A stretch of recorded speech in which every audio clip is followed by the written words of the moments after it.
ঢাকা বিশ্ববিদ্যালয়ের ছাত্র সংসদ ডাকসু নির্বাচনে বিশ্ববিদ্যালয়ের কার্জন হলের ভেতরে সংবাদ সংগ্রহকালে এক সাংবাদিকের মৃত্যু হয়েছে। তার নাম তরিকুল শিবলি। তিনি চ্যানেল এস টেলিভিশনের সিটি রিপোর্টার হিসেবে কর্মরত ছিলেন।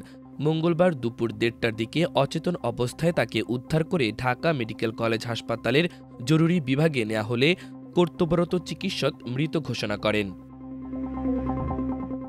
শিবলির সহকর্মী সোহেল রানা জানান, ডাকসু নির্বাচনে ঢাবির কার্জন হলের ভেতরে সংবাদ সংগ্রহ করার সময় লাইভে ছিলেন।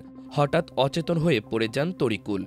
পরে তার সহকর্মীরা তাকে উদ্ধার করে ঢাকা মেডিকেলে নিয়ে এলে চিকিৎসক তাকে মৃত ঘোষণা করেন। নিহতের গ্রামের বাড়ি কুমিল্লা জেলার বুড়িচং থানায়। বর্তমানে উত্তরার দিয়াবাড়ি এলাকায় থাকতেন। ২ মেয়ের জনক ছিলেন তিনি। বিষয়টি নিশ্চিত করেন ঢামেক পুলিশ ক্যাম্পের ইনচার্জ মোহাম্মদ ফারুক। তিনি জানান, মরদেহ ঢাকা মেডিকেল কলেজ হাসপাতালের মর্গে রাখা হয়েছে। বিষয়টি সংশ্লিষ্ট থানাকে অবগত করা হয়েছে। চিকিৎসকের বরাত দিয়ে তিনি জানান, হৃদযন্ত্রের ক্রিয়া বন্ধ হয়ে তার মৃত্যু হয়েছে। ময়নাতদন্তের প্রতিবেদন পেলে মৃত্যুর সঠিক কারণ জানা যাবে। মাল্টিমিডিয়া ডেস্ক, আমার দেশ।